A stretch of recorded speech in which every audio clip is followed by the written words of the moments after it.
Tell us a little bit more about the post-assassination period and her Robert's this idea that he was doing this for greed, what that was all about. Can I come back next week? That's really that's another whole chapter in her life because of her angst and the loss of Lincoln, her husband, two sons before the president, Willie and Eddie, and then Tad in 1871, and her insecurity, thinking that she didn't have enough funds, seeking a pension because widows of presidents were not given pensions by our Congress. They did get one for her.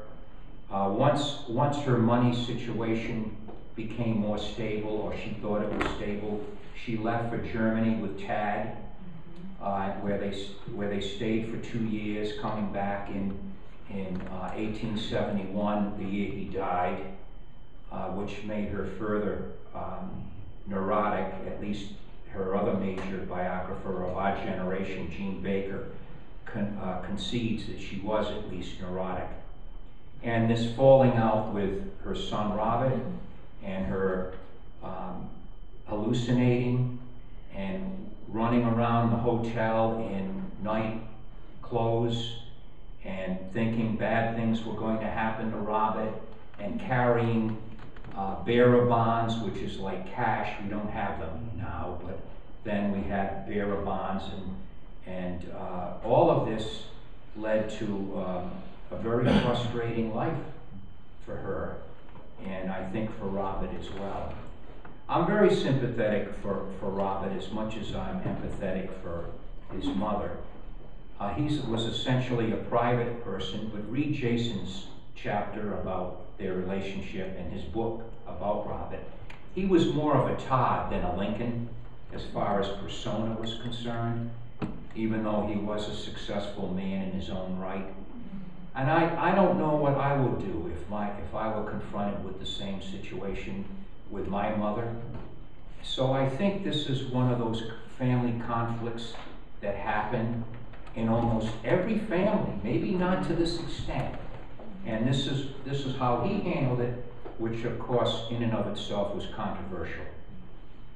Yeah, I thought the Catherine Clinton biography had a very balanced presentation of that situation.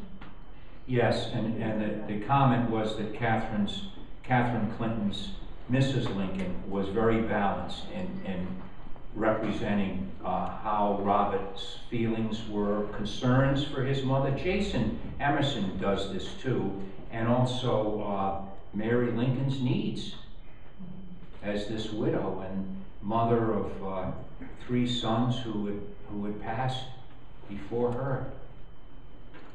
Yes. Well, just getting on to that, I mean, the one thing about the Clinton book I thought was very interesting is that many people have this idea of Mary Todd living this sort of life of, the enslaved civilization, and she really had it very hard. She did a lot of work when first married to Lincoln, and she had to manage that house. But one thing that is always, I don't quite get it, is people have this thing for Mrs. Lincoln.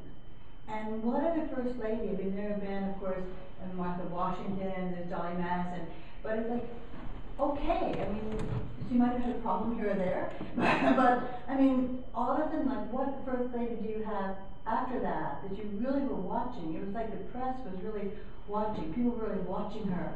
What friends did she have in Washington? I never read anything about a person, a woman that she had as a friend.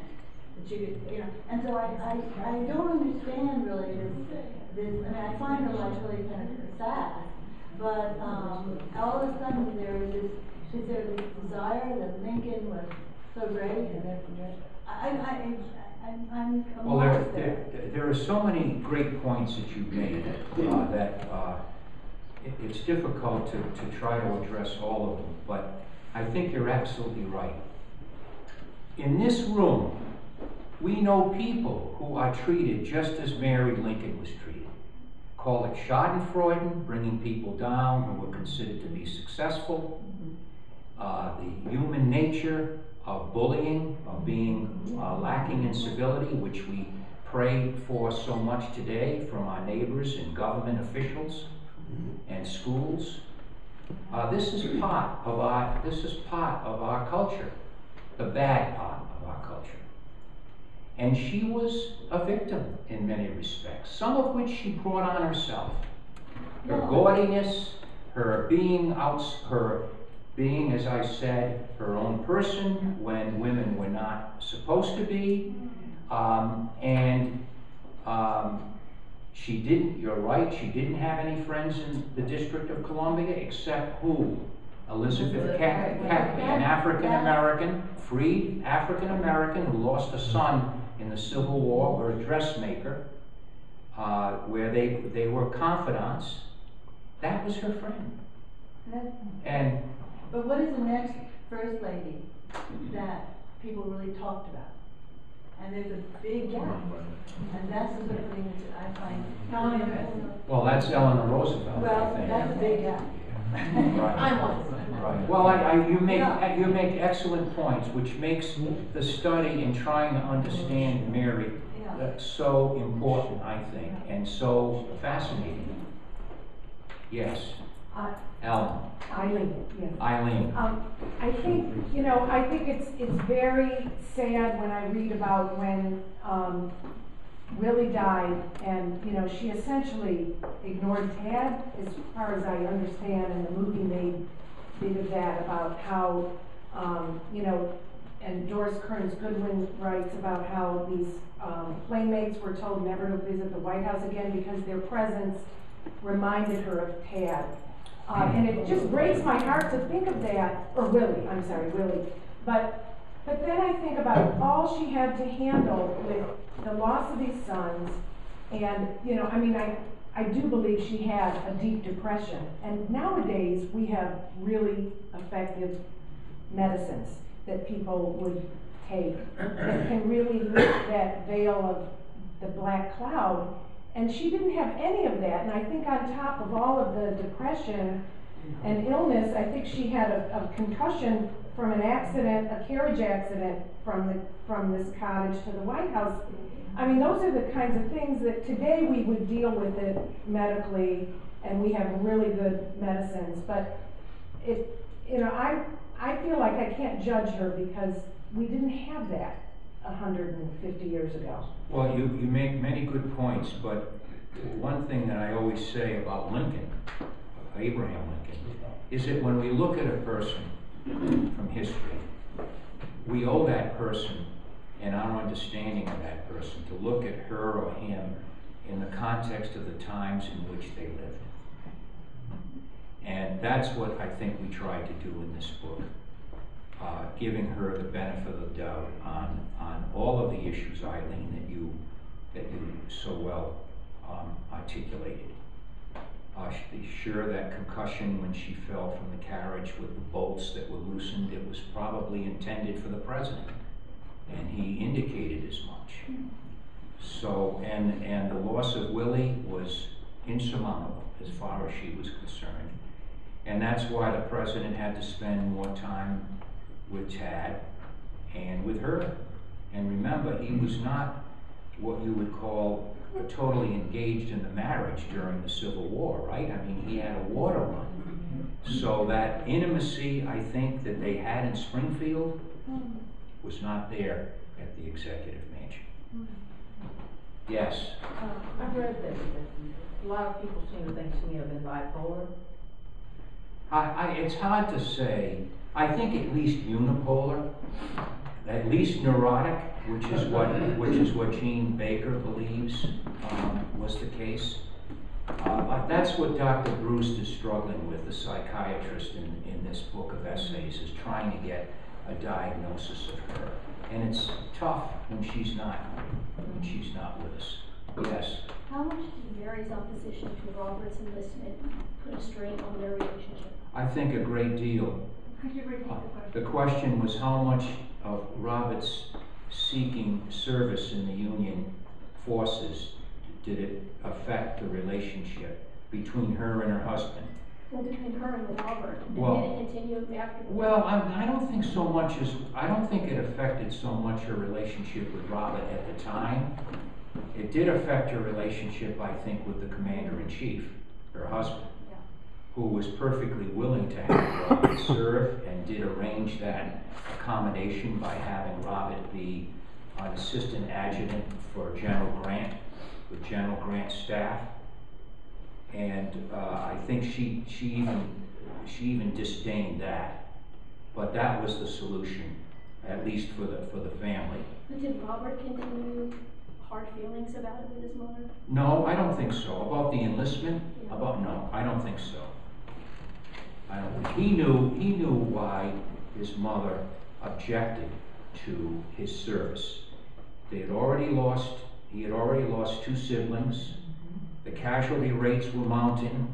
She was frantic, as Mary was depicted in the biopic by Sally Field. She was frantic, so I think he understood that. But it didn't stop him from seeking to serve, which is that confrontation that he had with his father. Yes? How accurate do you think it would be to declare that John Hay's observances of Mary were justified? Well, I think they are credible. I think not just Hay, but John Nicolay, the other secretary. He was really the chief secretary. John Hay was the assistant. And that they did not like Mary because of her, what they saw as her demeaning nature and her arrogance. And they put her in that, what did they call her? They had the help, right. And so I think we've got to allow credibility for their observations. She was difficult to work for. And they were loyal to the husband, to their boss, the president. Yes. What do they call her? The Hellcat. My question is, you made reference to the sister. Does it come across that it was in her family, or was there any kind of discussion of this, or is she just truly the enigma of herself, having all these psychological issues because of the circumstances that were placed upon her? Because I'm thinking when you're saying best friends, I'm thinking, well, where's the sister in all of this? Do you know what I mean? Could she? You mean did it run in the family? Yeah. It's an excellent question, and this is why I recommend Stephen Berry's book on the Todd family to you, because he gets into all of their quirks, and there were many. There were many. Many served in the Confederate Army, which to the chagrin of Mary and Abraham. And another reason she was disdained in Washington because of the Lexington family with half brothers serving in the Confederate armed forces. But that's an excellent question. But Stephen Berry gets into that, and there are some great tragic stories that he tells about individual Todds during the war. Yes. You mentioned the courtship of Abraham Lincoln and Mary Todd. It was fairly tumultuous. I think they broke up at one point. Yes, they did. Could you shed some light on that? Well, we're not quite sure why there was this breakup. They had an arrangement to go forward to marriage. This was in 1840. And it's pretty clear that it was Abraham Lincoln who walked away. And certainly Mary was distraught about it. And finally, mutual friends brought them back together again, and they did get married in the Edwards home. Her sister Elizabeth Edwards, with whom she lived in Springfield, and Ninian Edwards, her husband, were against the relationship, were against the marriage, thinking that Mary was marrying down instead of up. But Mary had her mind made up that this is the man that she wanted to marry.